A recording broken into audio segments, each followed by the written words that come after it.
Hi, I'm Nicole. I'm 28 years old, and up until 6 months ago, I thought I had my life figured out. I was close with my dad, worked as a graphic designer, and had a pretty normal relationship with my stepmom, Barbara. Or at least I thought I did. Nicole, honey, can you pass the salt? Dad asked during one of our Sunday dinners. I handed it over, watching him sprinkle it on his mashed potatoes. Barbara sat across from us, picking at her food. You know, your father and I updated our estate planning last week, Barbara said, her voice casual. Too casual. Oh, yeah? I glanced at Dad. Everything okay? Everything's fine, sweetheart, Dad assured me. Just making sure everything's in order. You and Jake will be taken care of, no matter what. Dad, you're only 62. You're not going anywhere anytime soon. He laughed. I know, but it's important to plan ahead. Barbara and I went to see Leonard Chen. You remember him, right? Our accountant? Of course I remember Mr. Chen. Barbara's fork clinked against her plate. We just wanted to make sure everything was updated properly. Your father has been so generous.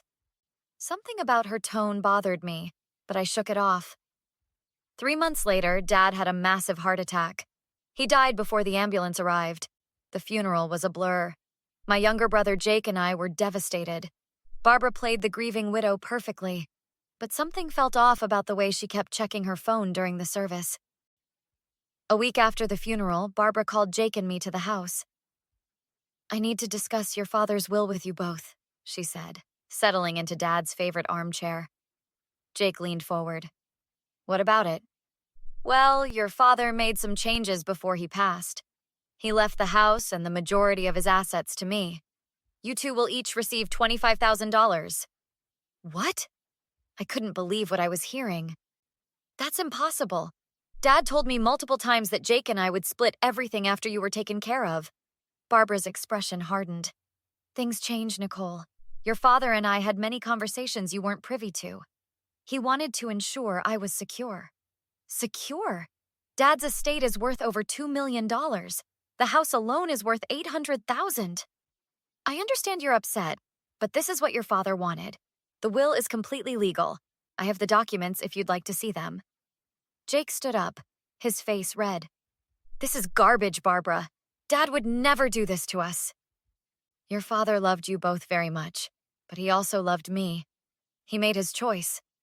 I grabbed Jake's arm before he could say something he'd regret. We'd like to see those documents. Of course.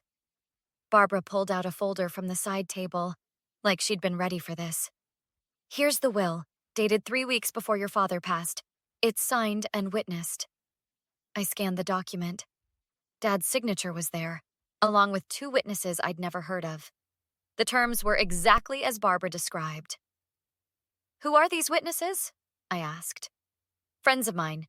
Your father signed it at our attorney's office. Everything was done properly. Something clicked in my mind. Wait, Dad told me Mr. Chen helped with the estate planning. This says the attorney was Gerald Murphy. Who's that? My personal attorney. Your father and I decided to use him instead. Is there a problem? Yeah, there's a problem. Dad specifically mentioned Mr. Chen helped with this stuff just 3 months ago at dinner. Now you're telling me he used some attorney I've never heard of? Barbara stood up. Are you accusing me of something, Nicole? I'm saying this doesn't add up. Your father made his wishes clear. If you want to waste your inheritance on legal fees trying to contest this, that's your choice. But I assure you, everything is legitimate. After Barbara left the room, Jake turned to me. Nick, what do? We call Mr. Chen tonight. Mr. Chen agreed to meet us the next morning at his office. He was a kind man in his 70s who'd known our family for over 20 years. Nicole, Jake, I'm so sorry for your loss, he said, gesturing for us to sit. Your father was a good man. Mr. Chen, did you help Dad with his will recently? I asked. His eyebrows furrowed. Yes, about 4 months ago. We did a complete review of his estate planning. Why do you ask? Because Barbara showed us a will dated 3 weeks before Dad died, and it's completely different from what Dad told us. That's impossible. Your father was very specific about his wishes. You and Jake were to split 70% of his assets, with Barbara receiving 30% and lifetime rights to live in the house. Jake leaned forward. That's what we thought. But this new will gives Barbara everything except $50,000 total for us. Mr. Chen's face darkened. Let me see this document. I handed him the copy Barbara had given us. He studied it carefully, his frown deepening. This signature doesn't look right, he said finally. I've seen your father's signature on hundreds of documents. The spacing is off, and he always made a specific loop on the M in his last name. This one doesn't have it. So you think it's forged? I can't say for certain, but I'm highly suspicious. And these witnesses, I don't know them. Your father would have told me if he was making changes this significant. We spoke regularly. What do we do? Jake asked. You need an attorney who specializes in estate litigation. I know someone excellent, Sarah Brennan. She's tough and thorough. Let me call her right now. Sarah Brennan met with us that afternoon. She was in her mid-40s, sharp-eyed and direct. Tell me everything, she said, pulling out a legal pad. I explained the situation, including Dad's conversation about estate planning with Mr. Chen. Did your father have any health issues that might have affected his judgment? Sarah asked. No, he was completely healthy until the heart attack. He was sharp as ever. And you never met this attorney, Gerald Murphy? Never even heard the name until Barbara showed us the will. Sarah made notes. Here's what we're going to do. First, I'll request the original will from Barbara's attorney. Second, we'll petition for a handwriting analysis.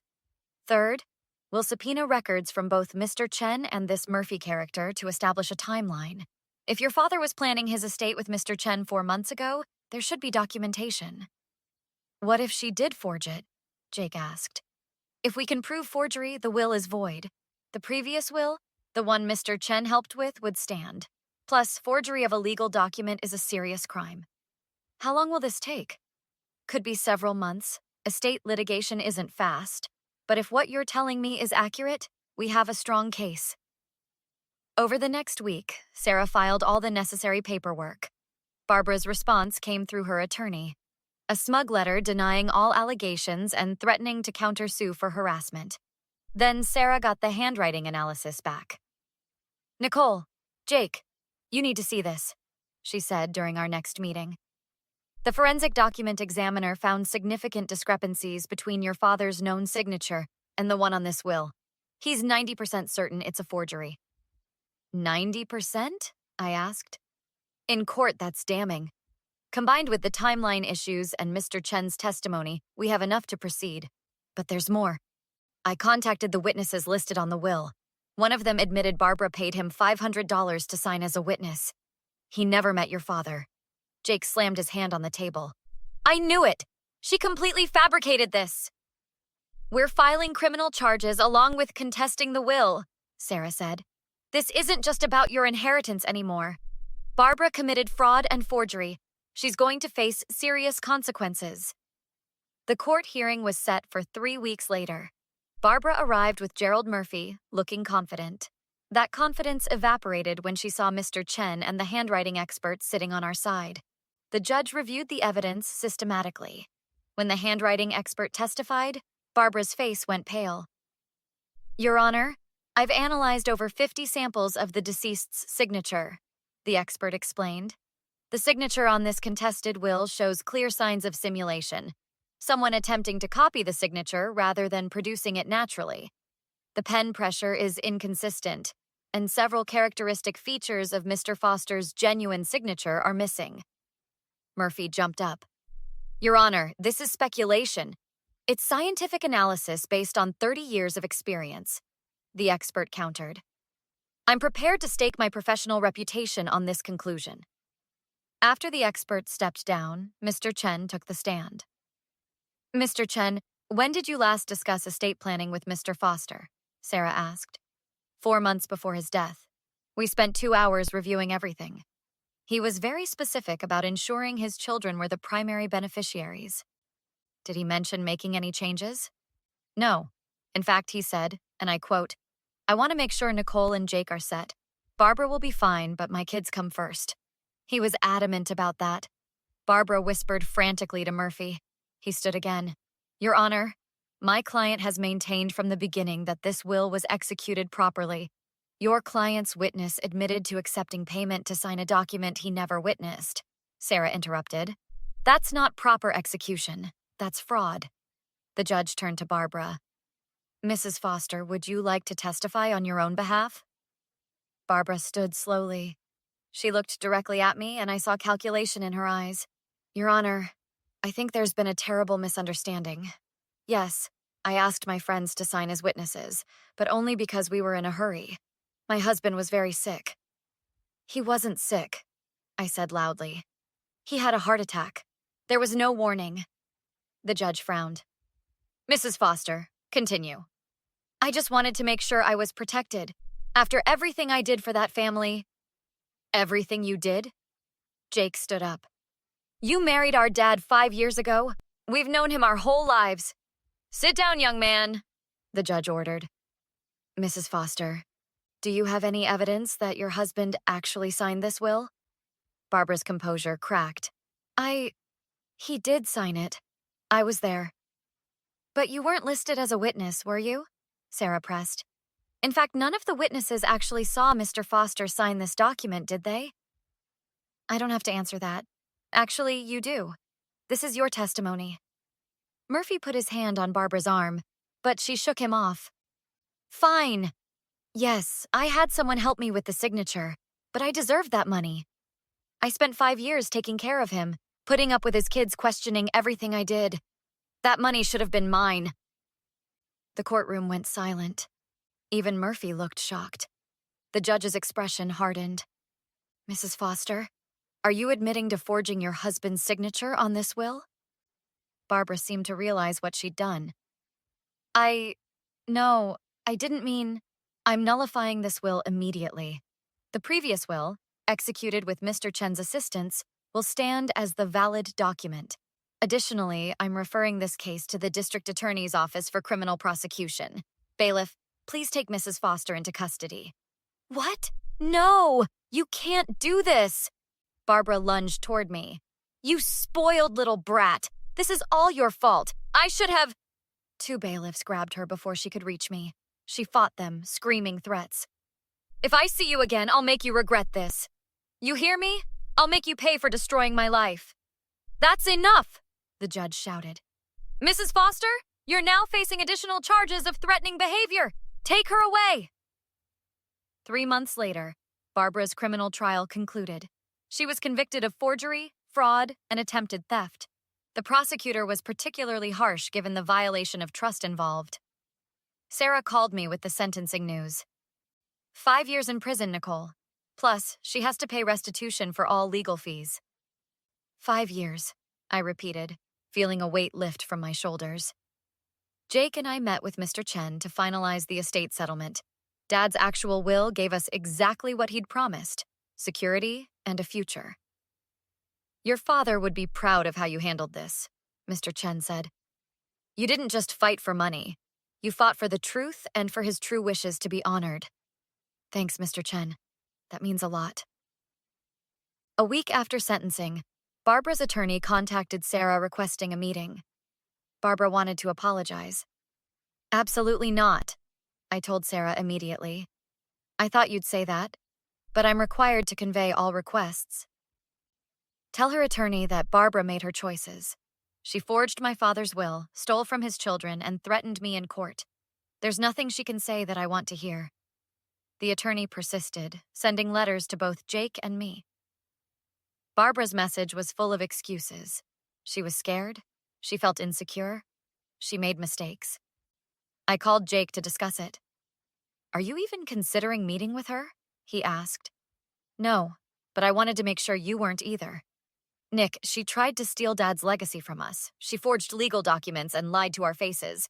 Then she threatened you in court. Why would I ever want to hear her excuses? Exactly. I'm writing to her attorney today, making it clear that neither of us wants any contact with her. Ever. Good. Dad trusted her, and she betrayed that trust in the worst possible way. Some things don't deserve forgiveness. I drafted a formal letter through Sarah. Miss Foster attempted to defraud my brother and me of our father's estate through forgery and fraud. She showed no remorse until facing legal consequences. Her apologies now are motivated by self-interest, not genuine regret. Neither my brother nor I have any interest in contact with her, now or in the future. This decision is final. Sarah approved it. Short, clear, and legally sound. This should end the contact attempts. It did. Barbara stopped reaching out. 6 months after the trial, Jake and I scattered Dad's ashes at his favorite fishing spot. It was just the two of us, exactly as he would have wanted. Think he knew Barbara was trouble? Jake asked. I think he trusted people too easily, but he also trusted us to do the right thing when it mattered. We did, didn't we? Yeah, we honored his actual wishes, not someone's forgery. That's what matters. We stood in silence for a moment, watching the water. You know what's funny? Jake said. Barbara thought she was so smart, but she forgot one thing. What's that? Dad raised us to fight for what's right. She never stood a chance. I smiled. No, she really didn't.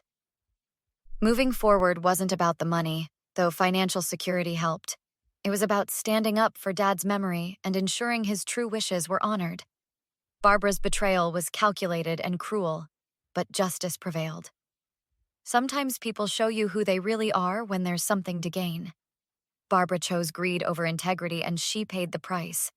No amount of apologies could undo what she'd done, and we weren't obligated to pretend otherwise. What do you think? Should Nicole have accepted Barbara's apology? Have you ever dealt with betrayal from someone your family trusted?